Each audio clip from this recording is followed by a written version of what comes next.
Pela fé posso enxergar, pela fé posso tocar, pela fé, pela fé.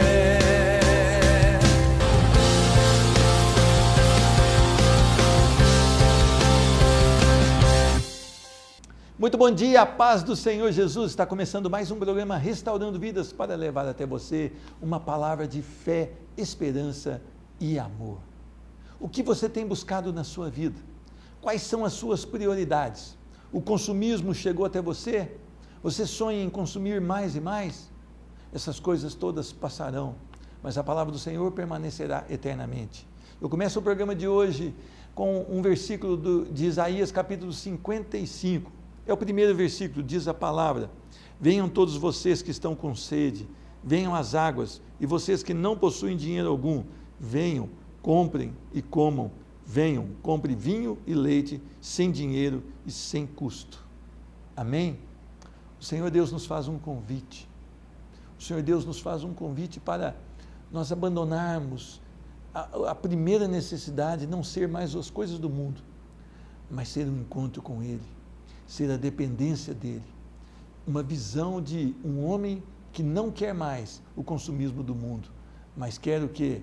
Servir a Deus, encher-se e abastecer-se das águas que descem do seu trono.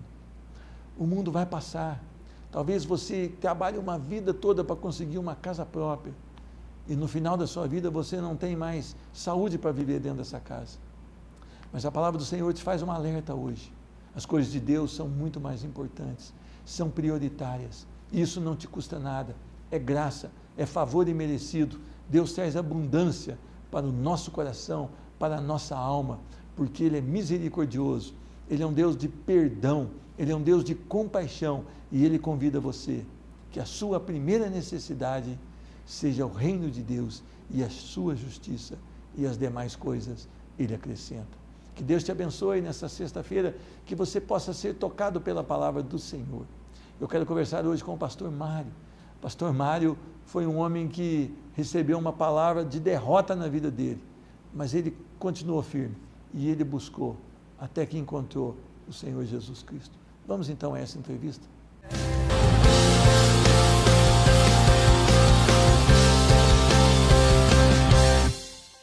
Recebo mais uma vez no programa Restaurando Vidas o meu irmão em Cristo e pastor Mário Francisco de Oliveira. Paz do Senhor Jesus. A paz do Senhor Jesus. É um prazer nós podemos estar aqui novamente, falando da palavra do Senhor, comunicando ao nosso povo, ao mundo, o que Deus tem a capacidade de fazer na vida de uma pessoa que ninguém acredita nela. Amém. Pastor, já que o senhor disse essa frase, o senhor, na sua infância, juventude, um dia o senhor recebeu uma palavra dessa, né? Que o senhor não tinha jeito. Com certeza, né? Eu recebi várias palavras dessa, porque fui criado sem pai, a mamãe era alcoólatra, crescendo, engraxando o sapato na rua, e eles falavam o que poderia dar um filho de uma mulher que era alcoólatra e um rapaz que não tinha estudo nenhum. Tanto é que eu fui me formar na faculdade com 50 anos de idade, mas Deus foi fiel. Amém. Agora, o senhor sempre lutou, né, pastor? Ah, não tem dúvida nenhuma, né? A parte de Deus que Ele faz, só Ele pode fazer. Mas a parte que nos cabe, somente o homem pode fazer. Então, quer dizer que o senhor sempre foi um lutador, não tinha Jesus ainda? Não tinha Jesus. Não tinha Jesus. Trabalhava 14, 16 horas por dia, conseguia até um poder financeiro muito bom, mas com isso depois fui perdendo tudo, porque não estava edificado na rocha. Então quer dizer que veio o momento bom, mas veio também o momento difícil. Isso, aprendi os dois lados, né? E tem uma frase que eu uso muito, pastor Pedro, que pobre não quebra, ele volta ao que era. Porque quem quebra é filho de rico. E eu estava voltando e perdendo tudo, e foi no momento que eu pensei até em suicídio na minha vida. Chegou a passar isso no seu coração? Ah, com certeza. Eu fiz um seguro de vida e eu tinha um comércio e pensando em ir para São Paulo jogar meu carro na frente de um caminhão onde a minha esposa e meus filhos receberiam para não cair o padrão de vida. O problema, pastor Pedro, é que o mundo está deteriorando por causa de uma palavra que Deus me deu e eu tenho usado muito na igreja, que chama mundo do sustento.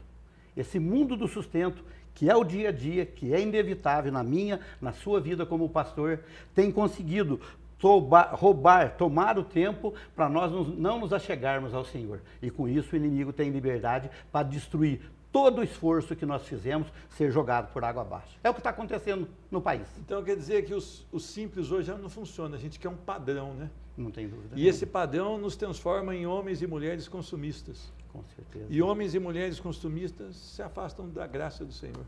Porque está muito difícil manter-se o padrão. Está muito difícil porque a própria situação financeira, não somente do Brasil, como do mundo, se tornou assim algo quase que impossível para a pessoa manter. E quando a pessoa está focada, que a felicidade dele está firmada nas finanças, ele começa a desesperar. Eu prego muito lá na igreja que hoje os filhos são órfãos dentro da própria casa. Porque o casal de pais sai para trabalhar, para ter um padrão bom, para dar uma internet com bastante velocidade, para dar o celular mais caro, para dar a roupa mais bonita, o tênis de marca tal, e os filhos ficam órfãos dentro da própria casa. Perdeu aquela comunhão, pastor Pedro. Eu fui criado com a minha mãe, como eu falei, não posso deixar de frisar aqui para o mundo, para quem que estiver ouvindo.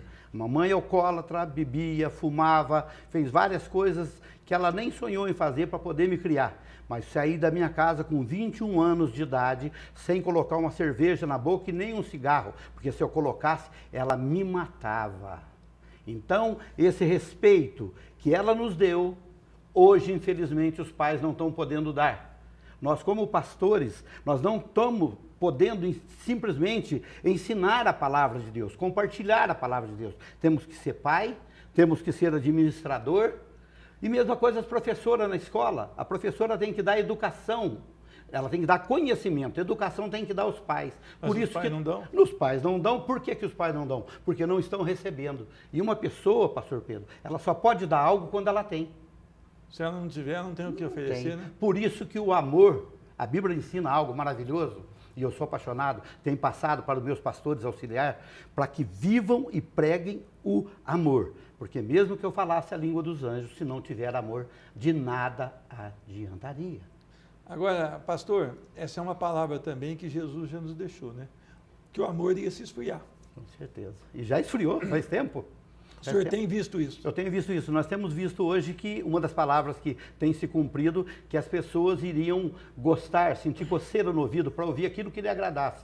O senhor pode ver que igrejas hoje estão cheias onde oferece o imediatismo para a pessoa, o problema da cura, da libertação, da situação financeira. Então, eu costumo falar lá na igreja, você quer melhorar a situação? Vai estudar, vai fazer uma profissão. Tente vai ser trabalhar. melhor, vai trabalhar. E o próprio Jesus, eu apaixonei por Jesus por causa disso. Um jovem de 30 anos falou, vai ter com a formiga, aquele que trabalha que não coma. Era muito firme, ele era posicionado para que pessoas competentes, não competentes, que ele diz assim, né? Eu chamo, eu te capacito, mas pessoas que tenham o interesse de vencer, de honestidade, ser forte, tão somente ser forte, que eu sou contigo por onde quer que andares. Jesus nunca chamou a pessoa fraca para estar do lado dele. Sempre aquela que tinha uma opinião. E ele vai mais longe pegada, ainda. né? E ele diz assim, ó, eu não me agrado, o próprio Deus não se agrada daquele que retrocedem. Agora, pastor, o mundo de hoje, a gente não está podendo nem educar os filhos, né? As leis estão se tornando contra um pai que é bíblico, certo? Não tem dúvida. Como nós devemos nos posicionar, então? Eu não sei se o pastor sabe, eu não terminei de formar, mas eu fiz psicologia, depois eu terminei a minha graduação em gestão de negócios. Mas na parte que eu fiz da psicologia, eu comecei a entender desde o início da criança. A psicologia do desenvolvimento, ela começa a falar sobre o feto com 6 meses dentro da barriga da mãe, onde ele sabe que ele é amado, onde ele chora, onde ele ri. E isso vai repercutir no caráter, isso vai repercutir no modo de ser dele. E essas pessoas normalmente já crescem crianças revoltadas. Crianças revoltadas porque não foram concebidas no amor. Porque a dificuldade, o mundo do sustento, tem tirado esse amor. Outra coisa interessante, pastor Pedro, amor não é sentimento. Amor é atitude. Decisão. É decisão, eu decido amar. Tem pessoas que falam que amam a mãe, mas fica 6 meses sem visitar a mãe. Tem pessoas que falam ama a mãe e o pai, anda num carro novo e a luz da mãe está cortada, não tem gás na casa dela. E eu não entendo que amor que é esse. Diz que ama a Deus. O próprio Jesus, quando chega na igreja, e ele fala para aquele povo que estão sentados na frente, vocês dizem que me amam somente com palavras, vocês são túmulos caiados. Ele sabia que as pessoas estavam vivendo uma vida de aparência. É um legalismo religioso. Com certeza, e continua da mesma maneira hoje. Querendo marcar o nome na hora de dar o dízimo. Esses dias para trás uma pessoa brigou comigo porque mandou uma oferta para a África de R$450 e eu esqueci de pôr o nome dele. Quase que eu falei, irmão, você tinha que ter mandado uma foto. Eu colocava uma estátua sua lá. É bobagem, né, irmão? Tudo é passageiro, né? Tudo é passageiro, pastor. E o que a mão direita dá, a esquerda não precisa saber. Irmão, isso aí, sabe? Jesus falou assim, o maior mandamento, amar a Deus sobre todas as coisas. E o segundo, ame teu irmão como a ti mesmo. E a Bíblia termina dizendo assim, os dois iguais. Agora, pastor, o que a gente faz para melhorar isso, então? Nós detectamos aqui vários problemas. Como é que a gente pode passar para as pessoas uma maneira de melhorar isso? Eu vejo que a única maneira, quando Jesus viu que ele escreve, está escrito na Bíblia, que ele diz, para quem eu vim, não me receberam. E no momento que ele está para ser entregue, que ele sai, ele fala para aquele pessoal assim, ó, vocês não saem de Jerusalém, até que vocês sejam revestidos pelo Espírito Santo de Deus. E ele sai, nós conhecemos a história, aquele que conhece a Bíblia, sabe? Que ele tem que caçar as pessoas para o meio do caminho, para o caminho de Emaús e corre dali, e conseguiu ainda ter 120 que foram revestidos com o Espírito Santo no dia de Pentecostes. Então, no meu entender, continua da mesma maneira. A única maneira para que nós conseguimos construir uma família, construir uma empresa, construir um ministério, que ele seja construído em cima da rocha. Porque virão ventos, virão os rios, mas ela não se abalará. E a presença do Espírito Santo de Deus trazendo um revestimento para que nós suportarmos. Porque a única maneira que tem hoje filhos é mãe e pai de joelho no chão. Porque filho de pastor não é pastor. A hora que nossos filhos saem, nós não sabemos aonde ele está agora, mas o Espírito Santo de Deus sabe. A única maneira que nós temos é de não abrirmos mão e declararmos em nome do Senhor Jesus, aonde a minha família, meus filhos estiverem, o inimigo não pode tocar. Vai resolver, pastor Mário? Não sei, mas eu quero morrer dentro do caixão com o dedinho para fora. Não pode tocar, porque existe uma promessa para mim e para a sua vida, que Deus vai nos abençoar. Você crê no Senhor Jesus e será salvo tu e a tua casa. Agora, a intercessão. Quando nossos filhos saem, nós não sabemos onde eles estão. Não tem dúvida. Mas as nossas orações podem chegar até onde eles estão. Mas com certeza. Por que a igreja ora tão pouco hoje? Porque não é moda mais, né? Eu tenho a igreja hoje, até o senhor já esteve lá, e é um prazer, hoje eu vou estar fazendo um convite para o senhor. Uma igreja que todos os pastores que vão lá dizem que dá gosto de pregar. Porque as pessoas ficam fixas na palavra, esperando. Só que a hora que fala para ir no monte, não vai 5, não vai 6. Não vai 10. Agora, é uma loucura, ninguém quer orar. Oração é relacionamento com Cristo, certo? Não tem dúvida nenhuma. Se as pessoas se dizem tão apaixonadas por Cristo, por que oram tão pouco? Outra coisa, antes de eu responder essa pergunta, a Bíblia diz que a oração comove o coração de Deus. Deus fica comovido com as nossas intercessões. Nenhuma de nossas lágrimas cai no chão. Elas são coletadas no outro. Todas elas foram colocadas no outro. A palavra do Senhor diz que nem antes de uma palavra sair da nossa boca, o Senhor já sabe todas. Te chama por nome, conta cada fio de cabelo que você tem na cabeça. Mas o Senhor diz, clama a mim, que eu ouvirei e responder-te-ei e mostrar-lhe eles grandes coisas ocultas que não conhecem. Jeremias 33, 3. Então, esse clama a mim, ou então 2 Crônica 7,14, se o meu povo, que me chama pelo nome, se humilhar, se arrepender dos seus pecados, então eu ouvirei do céu e sararei tua terra. Esse então é um pré-requisito desse tamanho. Primeiro nós temos que nos humilhar, primeiro que nós temos que nos arrepender, porque existe hoje uma falsa pregação, onde levanta a tua mão que está tudo resolvido. Eu quero ver a pessoa, eu gosto muito do mover, a pessoa cair na unção, grudar na parede, que bênção, não tenho nada contra isso. Mudança. Eu quero saber como que ele vai se comportar na segunda-feira, o que o tombo fez, o que o dente de ouro fez, eu quero ver o comportamento, porque Jesus disse assim, fazei discípulos e discípulos que permaneçam. Permaneça onde? Na minha palavra, porque se atentamente ouvires da minha palavra, cairão sobre ti todas as minhas bênçãos, mas se atentamente não ouvires, cairão sobre ti todas as maldições. Eu tenho dó do diabo. Eu tenho dó do diabo. Porque não precisa ter diabo. O Senhor está dando, se você olhar em Deuteronômio 28, a quantidade de maldição é muito maior do que bênção. Por quê? Tudo que o Senhor quer é a obediência. E a obediência hoje, ela não é uma característica do povo. O povo é um povo de, como diz a Bíblia, de dura serviço. Um pescoço que não se dobra, né? Eles não se curvam diante do Senhor. Eu vi aqui em Poços uma propaganda assim, no carnaval, carnaval não estraga a alegria, use camisinha. O que o governo está fazendo? Está falando para o povo, tenha sexo sem compromisso, tenha vários relacionamentos, quando a palavra diz que um homem toma sua mulher e os dois formam uma só carne. Então está totalmente contrário àquilo que Deus exige de nós. Está pregando algo que vai denegrir a sociedade e vai evitar a comunhão com Deus. O nosso governo, ele não é um governo bíblico. Agora, como é que nós podemos esperar alguma coisa boa? Isso ainda, eu vou falar para a senhora, mezzameli, né? É mais ou menos isso em italiano, menos male, porque veja bem, isso aí nós estamos falando das pessoas do mundo. Infelizmente nós temos visto hoje igrejas tradicionais mudando os seus regimentos, mudando os seus concílios, ou use qual nome que quer, da vida, para que venha se adequar a trazer o mundo para dentro da igreja, desde que a igreja esteja lotada. Quer dizer, crescimento, qualquer coisa vale. Não tem dúvida. As festas do mundo, eu não vou citar nome aqui, mas se a pessoa entrar dentro da internet hoje mesmo aqui, sabendo de mais uma, eu falei, é impossível. E eu fui procurar saber, e é verdade mesmo. Coisas absurdas onde as pessoas têm mudado estatutos de igreja, porque o pastor presidente, ele tem poder para aquilo, né? E as pessoas, para poder se amoldar o mundo. Para poder se amoldar o mundo, para não perder as pessoas do mundo. E a palavra do Senhor em Romanos 12:2 diz, não vos conformeis com esse século. Não tomem a forma desse século. Mas renovei a vossa mente para que experimenteis a boa e a perfeita vontade de Deus para a sua vida.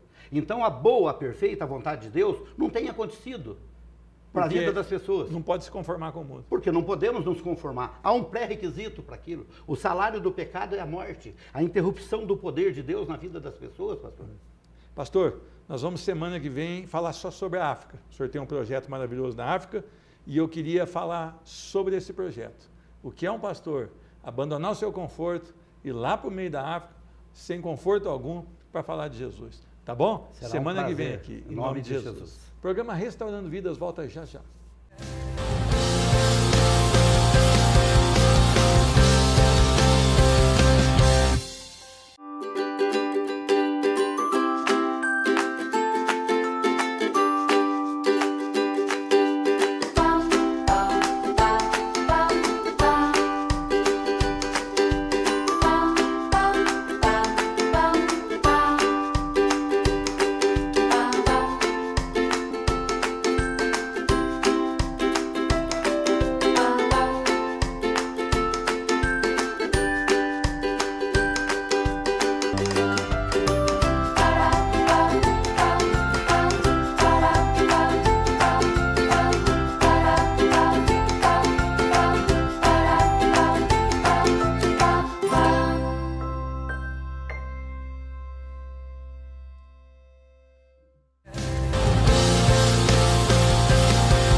Você já tem uma caminhada cristã?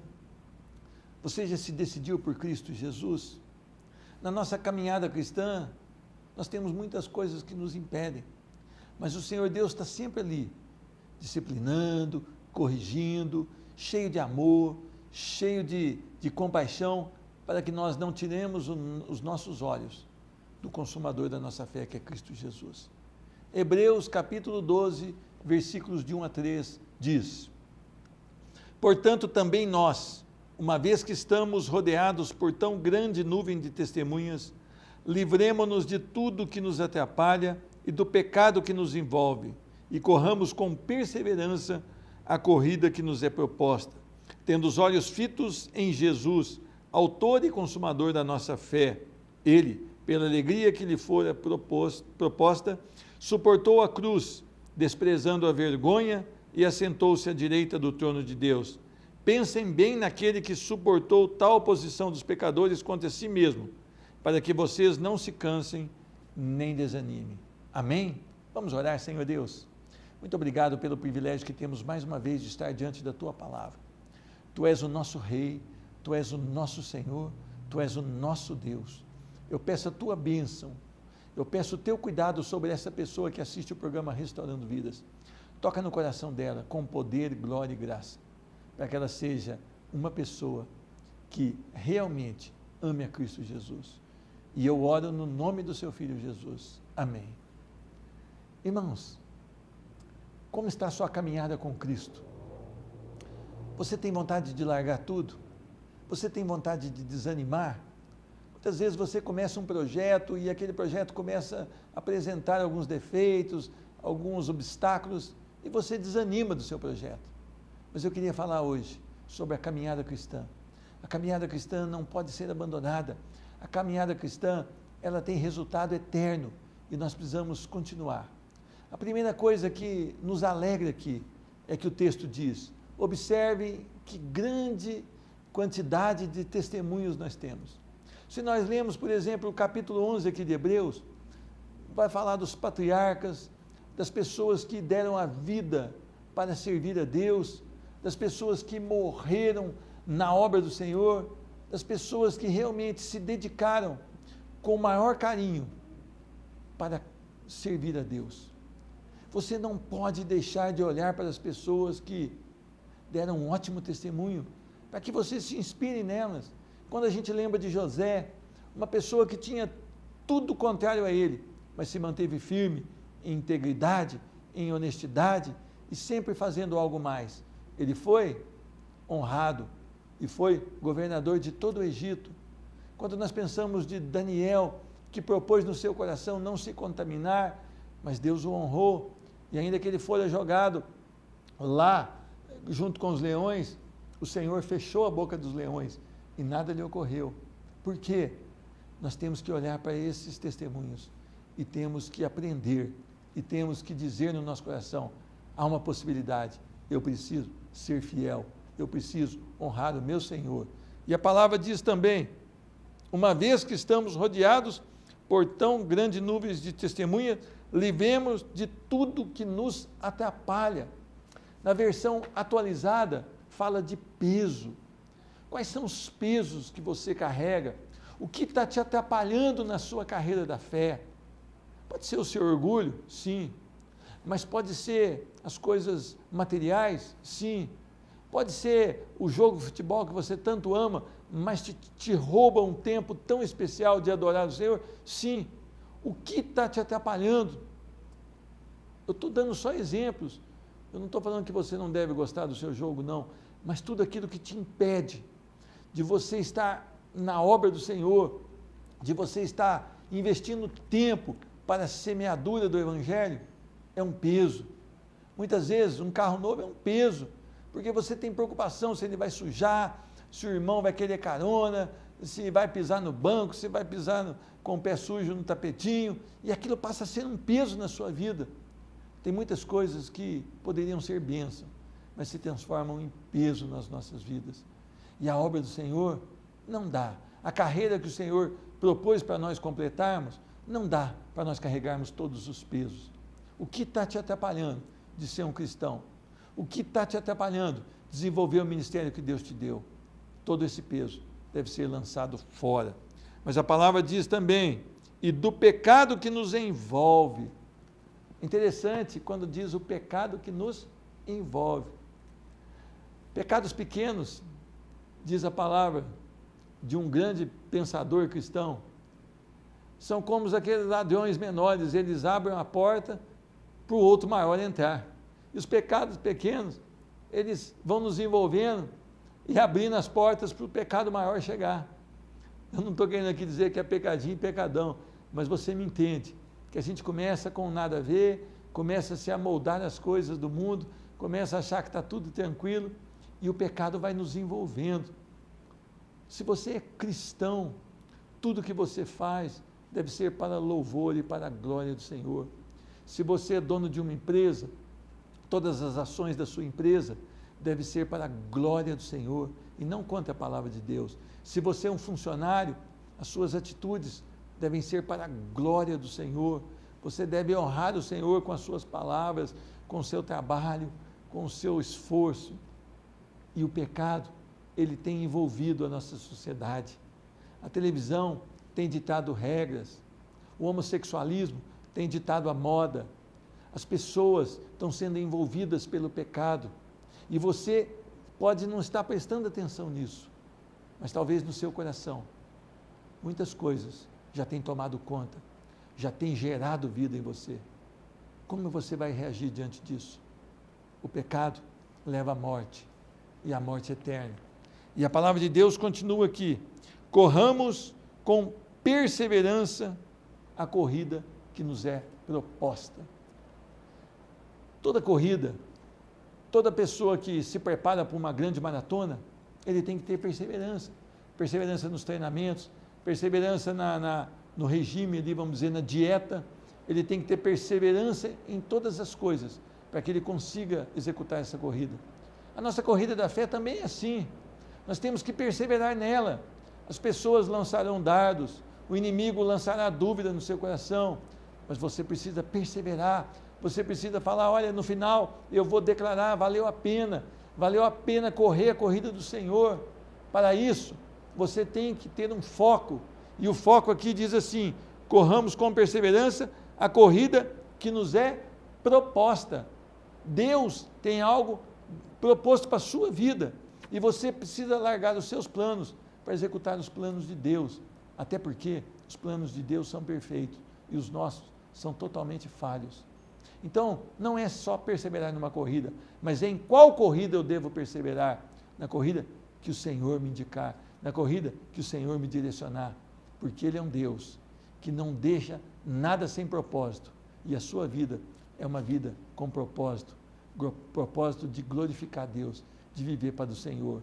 Mas para isso eu tenho que colocar os olhos, diz a palavra, tendo os olhos fitos em Jesus, autor e consumador da nossa fé. Só Jesus Cristo é Senhor, só Jesus Cristo é Rei, só Jesus Cristo dá uma segurança para nós. Então nós temos que ter os nossos olhos nele. Ele foi o autor da nossa salvação, ele foi o autor da nossa fé, ele foi o consumador da nossa salvação. Só nele nós devemos manter o olhar. Quando nós prestamos atenção em um homem, esse homem falha, esse homem peca, esse homem cai em pecado, e os homens caem atrás. Mas quando os nossos olhos estão em Cristo Jesus, se o nosso irmão caiu, a nossa visão estava em Cristo, a nossa fonte de inspiração estava em Cristo Jesus. Então nós vamos até poder ajudar esse irmão a se levantar. Por quê? Porque nós não nos inspiramos em homens mortais, mas em Cristo Jesus. E a palavra do Senhor continua: ele, pela alegria que lhe fora proposta, suportou a cruz, desprezando a vergonha, e assentou-se à direita do trono de Deus. Ele se fez carne, ele passou pela humilhação, porque ele tinha alegria de entregar a sua vida, para que eu e você pudéssemos ter a oportunidade de salvação. Jesus é o maior homem, Jesus é Deus, Jesus não é um Deus, Jesus é Deus, e você precisa ter os seus olhos fixos nele, você precisa entender que ele não precisava morrer por você, mas não haveria nenhuma oportunidade de salvação. Então ele se fez homem, ele abandonou o seu trono de glória, e ele veio a essa terra, peregrinou por essa terra, e deu a vida, para que eu e você pudéssemos ter vida eterna. Você já entendeu esse propósito de Deus? Você já entendeu esse mistério, esse milagre do Senhor? Só através de Jesus Cristo há salvação, em nenhum outro nome há salvação, e Jesus Cristo te chama hoje: crê no Senhor Jesus e será salvo, tu e a tua casa. Você precisa tomar uma decisão, essa decisão tem que entrar no seu coração e provocar uma grande mudança na sua vida. Jesus é o único que pode te tirar das trevas e colocar na luz. Eu tive essa graça de ser tirado das trevas e colocado na luz. Misericórdia de Jesus, não foi pelas minhas ações, mas foi pelo sacrifício de Jesus na cruz. Você já tem a salvação? Você se preocupa com isso? Esse mundo está acabando. Quantos anos você tem de vida? Quantos anos lhe restam de vida? Daqui a 100 anos, você não estará aqui, nem eu, mas nós teremos que nos encontrar com Cristo. Todo joelho se dobrará e confessará que Ele é o Senhor. Muitos para o inferno, outros para a glória eterna. Mas aí haverá choro e ranger de dentes, porque a oportunidade da salvação foi liberada sobre a sua vida, e talvez você não a queira. Tome uma decisão correta. Busque Cristo Jesus e Ele pode mudar a sua história em definitivo. Eu quero orar por você. Senhor Deus, muito obrigado. Muito obrigado que a Tua palavra nos direciona e a Tua palavra pode salvar vidas. Faz um milagre nessa vida que assiste o programa Restaurando Vidas, que ela seja tocada, impactada pelo poder da Tua palavra, Senhor Deus. E é no nome de Jesus que eu oro e agradeço. Amém. Procure uma igreja que fale da palavra do Senhor na verdade. Eu te abençoe em nome de Jesus. Pela fé posso enxergar, pela fé posso tocar.